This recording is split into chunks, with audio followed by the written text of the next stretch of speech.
Good day, viewers. This is Rashid Amir Ali, and I will be the reporter for Group 1. Assigned topic is the introduction to current issues in psychology. So this reporting is divided into two videos or two parts. First is my reporting, which is from the introduction to current issues in psychology up to positive psychology. And the other will be reported by another group member, Miss Irish Canonicato. Anyhow, for the topic of the lesson, we'll be discussing about the introduction to current issues in psychology, the historical background of field and practice in psychology, and the major themes and trends and its overview, including the positive psychology, the meditation, and the evolutionary psychology, and also the psychological approaches to sustainability, the current trends in theory, research, and application. So at the end of this video discussion, every viewer is expected to first learn the current issues in psychology, and next is learn the historical background of fields and practice in psychology, and also to learn its major themes and trends. And for the next video or the next part of this discussion, we are also expected to learn another major themes and trends of psychology and determine the psychological approaches to sustainability. Now let's start with the introduction to the current issues in psychology. So since the beginning of time, one of the most contentious issues in psychology has been the mental health. Starting with the definition of mental health or mental illness, the psychological, biological, and other implications that surrounds to it, or to its possibly too much model, and the various ways it can be perceived, stigmatized, and treated over time. This is according to Roberts. Also, subsequently, to demonstrate this concept briefly by considering some of the challenges that have developed throughout the years, mental institutions were established in 19th century as a technique of isolating those who displayed abnormal behavior, separate from that of the rest of the normal from the population. However, the criteria for defining deviant behavior were entirely subjective. Therefore, and also deviant behavior was directly linked to disobedience of social norms. So when we say social norms, it is what is the standard that agreed by the society. So whenever someone tries to disobey that social norm, it is considered deviant. Therefore, it is considered abnormal behavior and is considered as a mental illness. And this is in the 19th century. Rather than taking account into action the individual's perspective, feeling, and thought, as well as the extent of psychological distress caused by the situation. So continuing along the mental health timeline, approaches to mental health had changed dramatically by the mid-20th century. So many psychiatric hospitals were unable to accommodate the increasing number of patients admitted, since ganun nga yung criteria for the abnormality. So if that's the criteria for the abnormality, therefore, one short of disobedience to the social norm might lead you to tagging as insane or unsafe, which resulted in a deinstitutionalization movement in many doctors resorted to medical care for those individuals. And also, as a result, many of the symptoms associated with mental illness or mental diseases were reduced, and those individuals were able to reintegrate into society without being regarded as dangerous. So it's similar with the fever, it's similar with COVID-19 and the regular fever. So before, when we experience regular fever, we tend to go to the hospital, get to admitted into hospital. But right now, since we have the COVID-19, the fever become a least priority of the diseases, and if it can be treated at home, then treat it at home. The similar concept is used in the mid-20th century.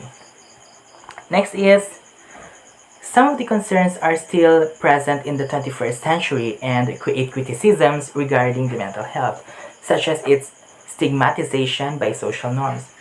So taking into account the enormous number of modern challenges in depression, Even though the situation has sustainably or substantially improved since the 16th century, there are still critical concerns that must be addressed in psychiatry, psychology, and society.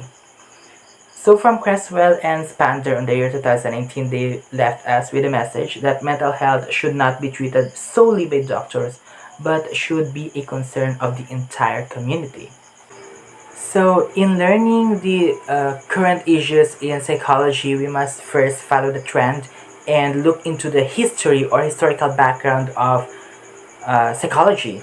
So we have the first event, which is during the 1879, the first psychology laboratory. So Wilhelm Wundt opened the first experimental laboratory in psychology at the University of Leipzig, Germany, and credited with establishing psychology as an academic discipline. So many have thought that this is the birth or the start or the beginning of modern psychology, therefore, which gave Wundt the title of being the father of the modern psychology. And in his laboratory, Vaughn's students include Emil Kraepelin, James McKean-Cattell, and Stanley Hall. Next event during the year 1883 was the first American psychology laboratory. So, as mentioned, Stanley Hall, a student of Wilhelm Wundt, established the first U.S. experimental psychology laboratory at Johns Hopkins University. And then on the year 1888, the first professor of psychology or the professor of psychology was entitled or marked as the title of James McKean-Cattell in 1883. So he was a student of Wundt, but that time Wundt was establishing psychology as an academic discipline, and that's why Cattell was the first to learn the psychology as a discipline. Hence was offered professorship in the University of Pennsylvania and the University of Columbia. Next is we have the APA being founded by Stanley Hall on the year 1892. So Stanley Hall founded the American Psychological Association, also known as APA, and served its first president. He later established two key journals in the field. First is the American Journal of Psychology on the year 1887 and the Journal of Applied Psychology in 1917. Next on the trend is the birth of some of the school of thoughts, including the functionalism, psychoanalysis, and structuralism on the year 1896. So functionalism, an early school of thought, a focus on the act and function of the mind rather than its internal contents. So its most prominent American advocates were William James and John Dewey. And they have published the article The Reflex Arc Concept in Psychology, which promotes basically of functionalism. Next is we have the psychoanalysis, and the most known psychologist in this field is Sigmund Freud, which is thinking that the behavior of a person is motivated by unconscious drives. So that's brief discussion because we already have known what is psychoanalysis. And another brief discussion for one school of thought, which is structuralism. Edward B. Titchener, a leading proponent of structuralism, published his outline of psychology. So basically, structuralism is a view that all mental experiences can be understood as a combination of simple elements or events. So this approach focuses on the contents of the mind, contrasting of course with the functionalism. Next is the first psychology clinic during 1896. After heading a laboratory at University of Pennsylvania, Leitner Whitmer opens world's first psychological clinic to patients, shifting his focus from experimental work to practical application of his findings. Then on the 1905 or 1905, we have the development of IQ tests. So Alfred Binet and Theodore Simon develop a scale of general intelligence on the basis of mental health or mental age rather. So the first intention of this is for them to measure the level of intelligence of children and for them to identify which children need to be aided with more effort in learning. So later, the researchers refined this work into a concept of intelligence quotients, or the IQ, which has the formula for mental age over the physical age. So from the beginning, such as test accuracy and fairness are of course challenged.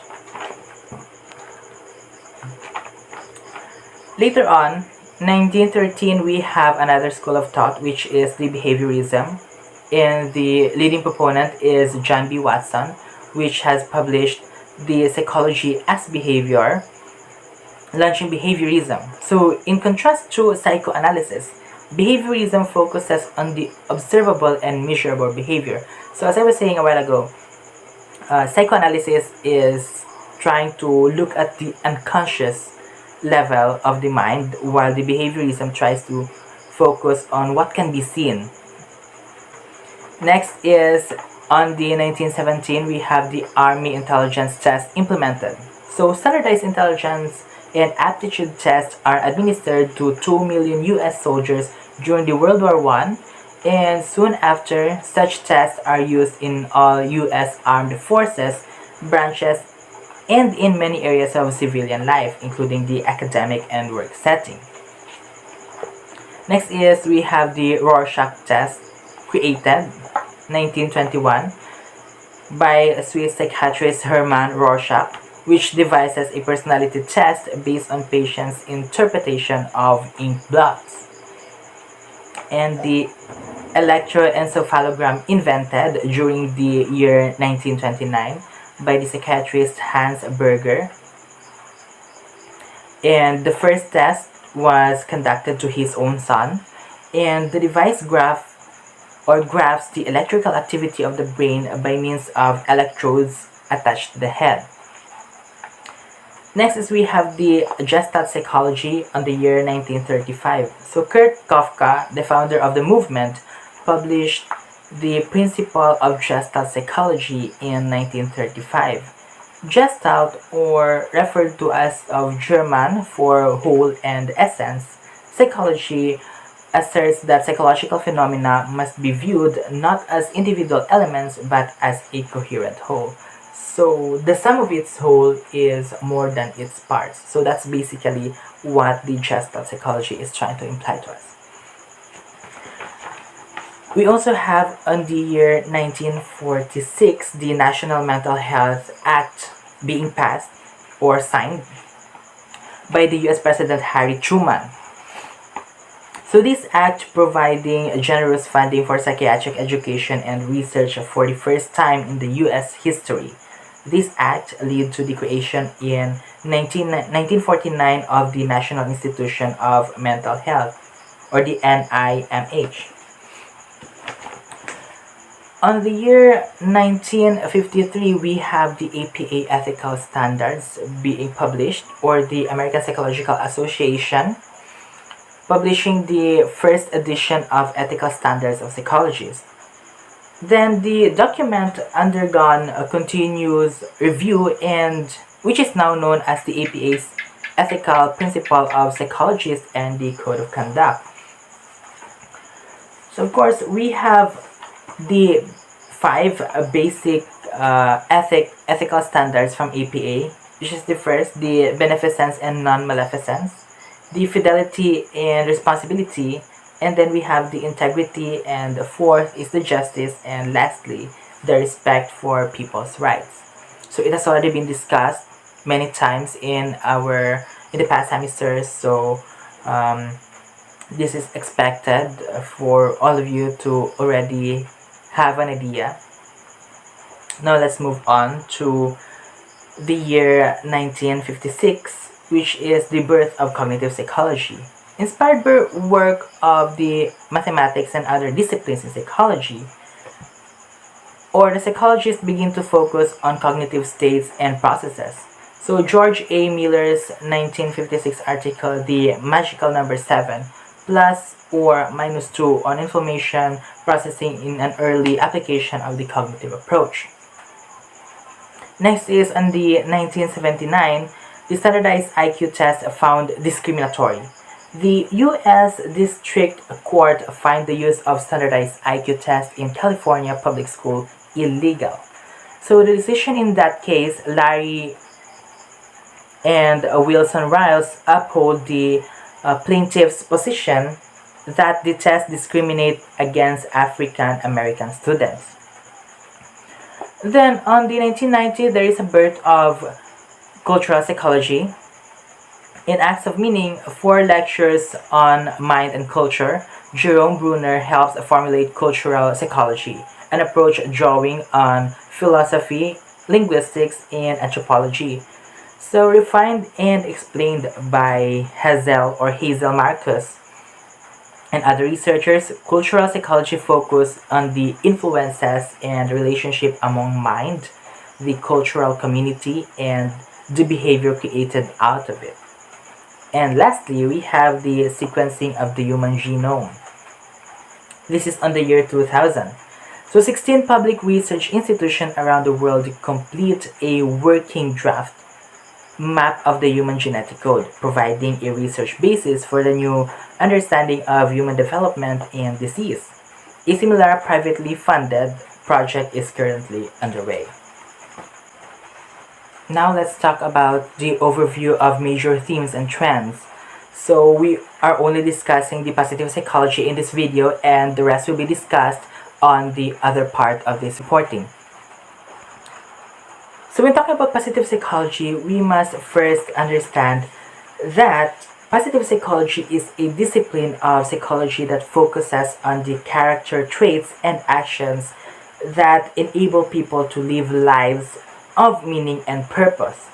So it kind of sounds very subjective, which is we will see.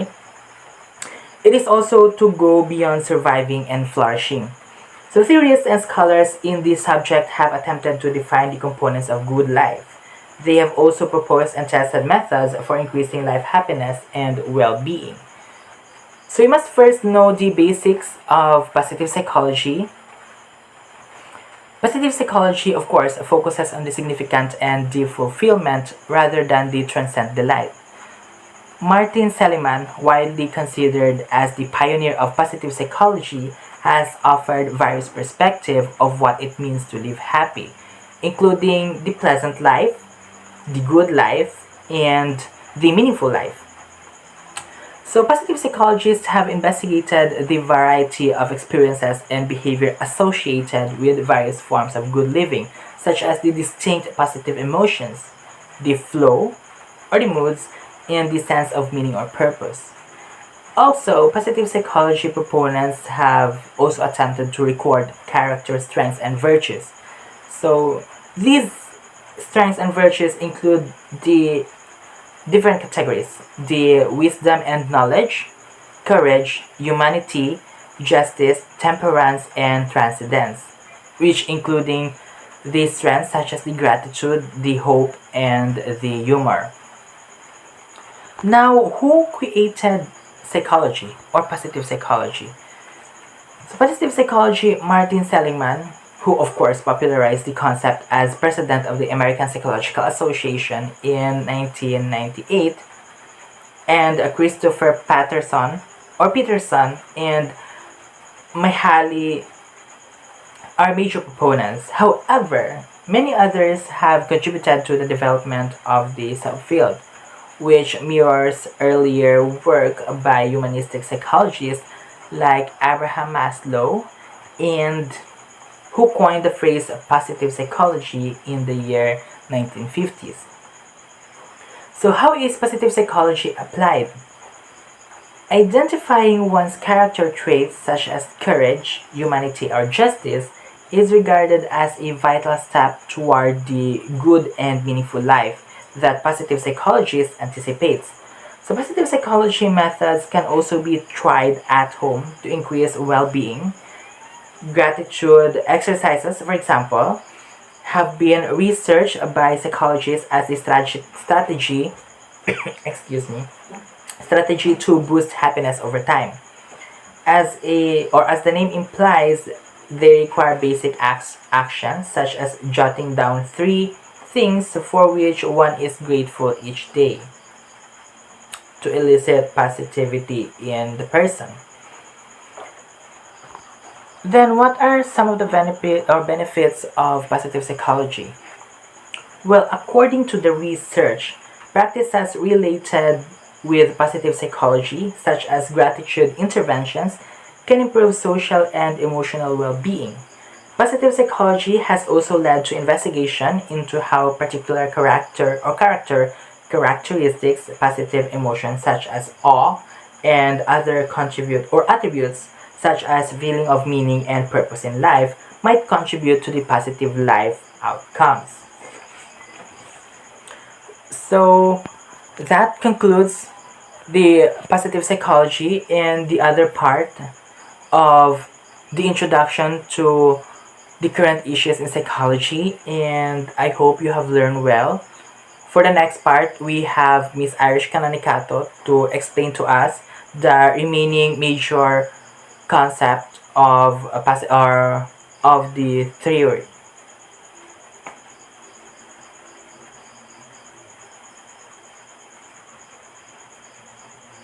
So that, I guess, concludes just an overview of psychological or positive psychology.